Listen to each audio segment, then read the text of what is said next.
Hello everyone, thank you for joining me for today's question and answer videos. My name is David and I do these every single Monday. I want to welcome new subscribers. Channel's growing fast still. Welcome everybody. Thank you for subscribing. Thank you for supporting this channel. Please go down below in the comment section and ask any questions you have and I'll answer them in the next Q&A next Monday. I do this every single Monday, okay?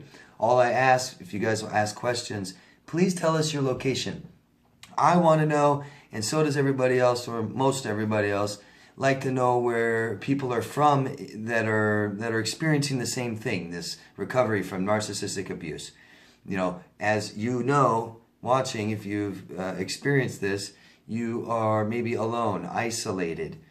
People don't understand you, things like this. So it's nice. It's nice to have this little community, little family, and kind of feel like people understand you, a little validation. So please tell us where you're from.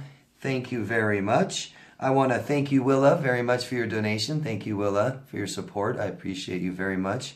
Your support to this channel is wonderful. It really is.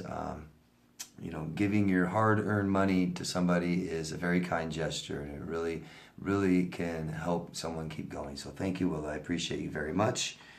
And I do recommendations. I try to recommend something every week, whether it's a video or a book or even television series I've recommended, sometimes other YouTube channels. So I'm going to ask this first question and it will lead me to my recommendation, okay? First question is from Claire from the United Kingdom. Hello, Claire. How do I navigate through the process of court and kids with X?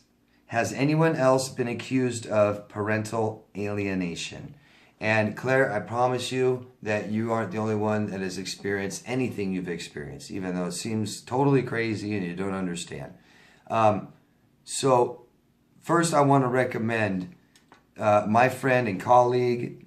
His name is Dwayne. His channel, he has a YouTube channel, and it's called DSD. It stands for Dad Surviving Divorce. And he is great.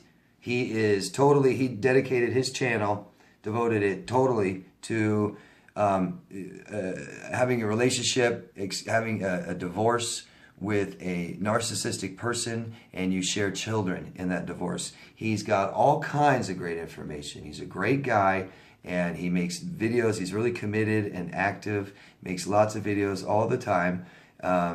He has you know, a life, a job, children, and he does all of this and adds all this free information for you guys. So you should take advantage of it if you divorced a narcissist, you've had children with them, things like this. He is great. I'll put the link down in the description box, but all you have to do is type in the letters DSD, stands for Dad Surviving Divorce, and you'll find his channel and all his great information.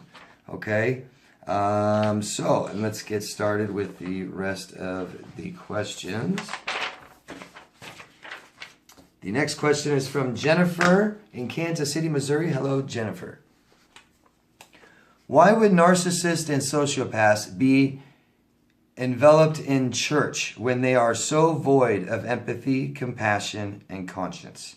And that leads me to, I really like to get this out there. I like to say this every Q&A. I will shorten up people's questions. Sometimes they're really, really long, and I'm not going to read the whole thing. I don't think even some of you guys are asking me to. You finally get down to the question.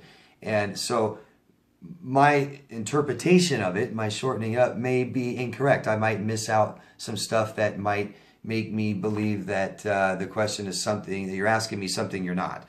So I may answer it incorrectly or whatever. If I miss your question even, if I just totally miss it, please ask me again. It's really easy for me to miss questions. Sometimes people ask me questions in old Q&A videos. Sometimes they'll ask me on other random videos and say, this is for your Q&A video. So it's got to be on the last Q&A video down in the comment section, please. And like I said, if I get it wrong or you don't understand or I miss your question, please just ask me again. Please. I don't do that on purpose, okay? Thank you very much. So Jennifer wants to know why narcissists and sociopaths are in church and when they're so void of empathy, compassion, and conscience. Well, I think just to, I think just because you go to church doesn't mean you have empathy, compassion, and conscience. I think, and that's important to know. I've seen many psychopaths who were more murderers, child predators, stuff like this, say, and they did it through the church, and they say, oh yeah, people in the church are so believable. They'll believe anything you say. They're genuinely nice people, and most are. And they believe that all people have some good in them, that we're all God's children. And,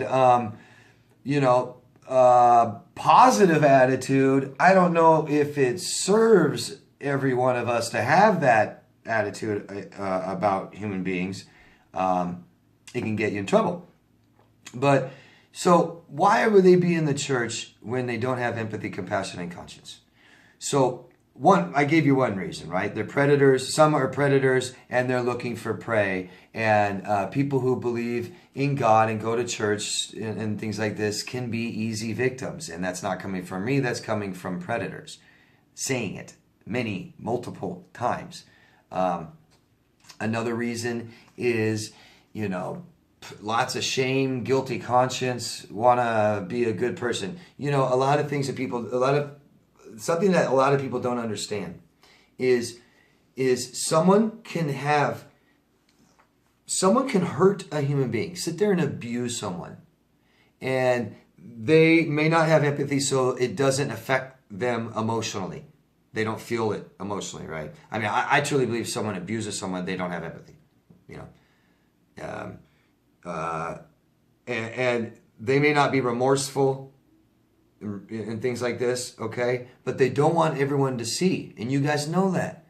There's not many that overtly abusive people that just walk around abusing people all day and don't care who sees it. Almost all human beings want to be accepted by society. It's just an instinct that we have. Our brains care about staying alive. And a part of staying alive that's inbred in us, that's instilled in us genetically for thousands of years, is society, numbers. We know that, if you believe in evolution, that we were, look at us. We don't have fangs, we don't have claws, we don't really defend ourselves physically that well. We've done it by society. We've done it by numbers and using our brains and stuff, right? So we know that literally togetherness is what keeps us alive, and being outside of the group, being ejected from society, exiled, is imminent death. Look for how many hundreds of years of history you can read about someone being exiled, sent on a horse out the gates, and that's death. That's death. You might as well kill the person, So we know that's instinct in our heads, that we need society. Most important things in our lives are relationships and other people. So they don't want to be a bad person. Even psychopaths don't want society to believe they're total monsters. They get, you'll see often they'll be interviewed after they're convicted of murder, and they've admitted it. It's not about that anymore. They know they've been caught, but they'll say things that it's evident that they don't want you to think they're a monster. They'll say things like, the devil made me do it, the drugs made me do it. Look how many of your exes have done something really bad and blame it on they're too drunk or something like that. Instead of just saying, yeah, I did it, they just own it. People just don't want to be bad people. They don't want to be the bad person everyone points a finger at, and ejects from society and doesn't accept. That probably has a lot to do with it. Many other reasons. I couldn't tell you why they all want to be involved in church. Some people may believe that's the answer to their problems.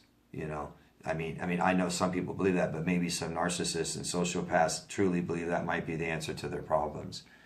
You look at people in jails. They very extremely often become religious. I can't remember the numbers of religious people or people that cling to religion in prison, but they're high, extremely high, and says a lot, you know. When times are tough, we look for whatever might be able to help us. And, you know, there's not much help for narcissists and sociopaths, as we know. So it makes sense to me they might cling to that. Or they're just going there to prey on people. That's a good place to do it because people accept them, right? Thank you. Hope that helps. If you have more questions about it, please ask me. Delnita, I don't know where you're from. Please tell us your location next time. Thank you, Delnita. Can a boy become a narcissist because he grew up without a father and just his grandmother, his mother, and 2 sisters? He won't pay me back. You put lots of money. He said if I sued him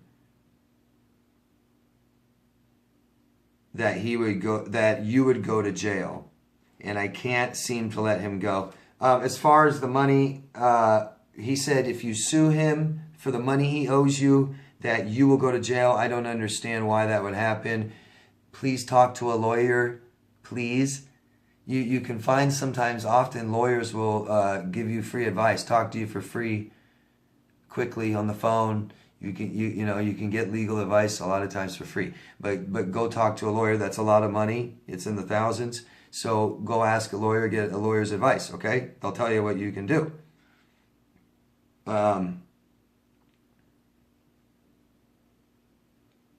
So and your first question, can a boy become a narcissist because he doesn't have a father, just has his mother, grandmother, and 2 sisters? But none of that has anything to do with being a narcissist or not, okay? So if this person you're asking about is a narcissist, it's not just because he doesn't have a father and lives with women. That's not what made him a narcissist. What made him a narcissist is simply whoever his caretakers were. You said he grew up without a father. Well, was the father ever in his life? The fact that his father abandoned the family, or maybe he passed away.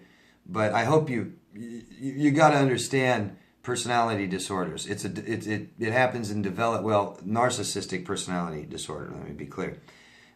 Develops in childhood. And it's an emotional developmental problem that has to do with massive self-esteem, shame, trauma. And it can happen with a mother and a father. It can happen without a mother, with a father, without a father, without any parents, with both parents, with 4 parents. Some of us have 5 parents. Some people have lots of parents, and some narcissists do too. So that family dynamic is not. It may play into this particular person who's a narcissist. It may play into that. That might have something to do with it because his father abandoned him, and maybe his mother's now really, really sick. Also, maybe borderline or narcissist, and or maybe an alcoholic, and. You understand? There's way more to it, Delnita. So try to understand. If you want to know your questions like this or answers to questions like this, then learn more about narcissists. Okay, learn more about narcissistic personality disorder. I have lots of videos that talk about it and how narcissists are formed. You said, and your last part, you said I can't seem to let him go, and try to understand why. It's probably. Like many people who experience narcissistic abuse, it's like an addiction. Your brain becomes addicted, much like drugs. We can become dependent on chemicals like drugs, but we become addicted to the rise and fall of our hormones, things like this. And that kind of push-pull game that he played with you, or made you feel really good and happy, and then walked out the door. Or said, I really love you, and then said, I hate you, or talked about your future and then broke up with you. All these really bad, really good times, really bad times, these kind of things. Our brains actually get addicted to that. And when it stops, it's like our drugs taken away, and we go through withdrawals, and it feels crappy. And our brains care about that addiction. When you have an addiction, it's number 1 in your life, That's number one. It comes before everything, whether it's consciously or subconsciously. So you're trying to go about your day-to-day routine and your brain's saying, where's that drug? Where is he? You need him, Delnita. You need him. You're nothing without him. You're going to die without him. You're never going to get anybody else anyways. What's he doing? He's with someone else right now. Go look. Go find out. Get him back or you'll lose him forever. Right? That's what it's saying, huh? I know. I'm sorry. Get help. Anything people can't manage to do on their own, get help. Get help. Anything that's hard to do on your own, get some help. Right? That's what help means. That's what it stands for. H-E-L-P. Right? Please help me. Get some help. Get people in your corner. People on your side. Start Team Delnita. Okay? And you're the captain. And hire people that are, or get people on your team that are good and trustworthy, nice, supportive. Even if you have to hire them, pay for them. Who cares? Sometimes they're the best. Usually, it's the best. Good luck. Recovery from Muchos Sickos from North Carolina. Hello. Does no contact injure a borderline like it does a narcissist? So I'll talk about, we people in the community, people that talk about narcissists, stuff like this, we say that no contact injures the narcissist. And it does, totally. And what do we mean by injure?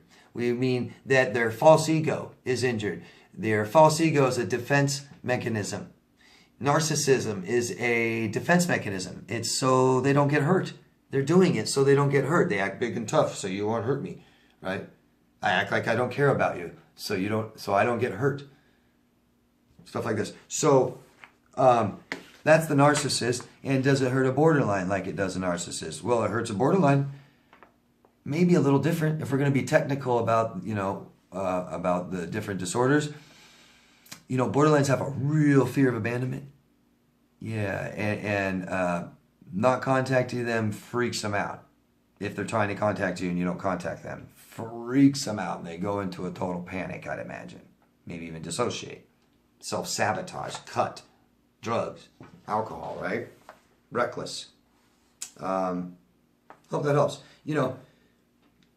Narcissists and borderlines, they play in the same pond, right? Birds from a feather. I mean, it's not that far apart. But the narcissistic injury is from an ego. So if the borderline, doesn't have this real super false ego, I'm better than everybody else kind of stuff, and then, it'll still hurt the borderline because the borderline has that fear of abandonment. Always looking to be accepted, right? Hope that helps. Thank you. Kim from Illinois. Hello, Kim. Can you talk about narcissist and gambling addiction? Ex-husband had $40,000 debt, 2 years, no contact now. Good job for you, Kim. No contact for 2 years. Good. Good for you. I hope you're doing better. Hope you're feeling better. And I hope your life is becoming much happier and more manageable. So I was talking about addictions just a minute ago. And gambling addiction. So, like I said, it's the same. Gambling is the same as drugs. And that's hard for some people to understand because we can understand drug addiction and alcohol addiction, actual chemical dependency, right? And it's the same as gambling. You see, like I said before, if we keep taking an addictive chemical, our body can start being dependent on that chemical, for sure. And when it's away, we could go through serious withdrawals. But just like, they say heroin, sometimes heroin addicts just stop heroin, they can die. Even alcoholics, a lot of times they'll have to give alcoholics alcohol in the hospital because they can literally just die from stop drinking too fast and not wean themselves off a little bit. So, gambling addiction, they're all the same. They all affect our brain the same. The euphoric feeling we can get, a lot of that is our hormones rising. There's a few different hormones that go up that make us feel really good. And if I could get technical into what a chemical does to a neuron. You take alcohol. So here's a neuron, a cell. These are dendrites. Okay? Alcohol goes around to all the dendrites and eventually shrinks them, so there's not much contact anymore. So the alcoholic has that high tolerance, meaning it affects them the same way. It affects their body, damages their body just like everybody else, but they don't feel the euphoric high from it anymore as much. Okay? And they'll eventually keep drinking to feel it, and then they'll black out, shut down, shut off. Gambling addiction. You've got the winning, you've got the anticipation, all my money's resting on it, and then you win. Ooh, and your hormones go up, and then you lose. Ooh, and then you're out of money. And then you look for it, and you want it, and you do things for the money. And okay, same thing as drugs. This is what you guys went through, trauma bonding, the trauma, the good times, the bad times, the good times, same thing as drugs. If you looked at a person that just came out of an emotionally traumatic, abusive relationship, if you look at their brain and you look at a person that is cocaine, a person who does cocaine every day, you look at their brain, and you look at a brain of a person who gambles every day. Very similar. They'll look very similar. A lot of the same things happening, right? Rise and fall of hormones, addiction, withdrawal, dependency. So, I don't know if that's what you wanted me to talk about, but, narcissists, sociopaths, psychopaths could have some limited emotion, and they may not experience, all emotion like we do. And we have joy and happiness and things like this. Psychopaths don't feel those things. And therefore, they don't feel like real human beings. And they will seek excitement. You'll have sociopaths and psychopaths and narcissists that might drive a car too fast with you in it. They might, do things that are dangerous, from jumping out of an airplane with a parachute. Although that might seem fun to most of you, it's very dangerous, or they might do drugs, drive bad, risk-taking behaviors. They do these things to feel human, to feel more human. They feel dead inside. I don't know what his deal is, if that's the problem. The thing about a lot of personality disorder people is they won't ever enjoy the joys of life. A lot of people like this aren't interested in the good things, like relationships, love, things like this. They're interested in material things and money and, addictions, things that feel good. Hope that makes sense. If you had more questions about that, please ask me, because I don't know if I answered your question that well, what you're asking exactly. Thank you. And that is the end of part 1 of the Q&A videos. Please stay tuned for part 2. If you guys could please help me so much by just supporting this video by voting, thumbs up or down, commenting down below, asking a question, sharing it, sending it to someone, posting it on social media, forums, groups, things like that help me very much. I'm trying to help get information like this out more and more and more available to people who really need it, who don't know what's going on in their lives, and their lives they feel hopeless and helpless, maybe even suicidal. So let's do your part, please, if you can. Push a couple numbers and help me. Thank you, guys. See you in part 2. Bye-bye.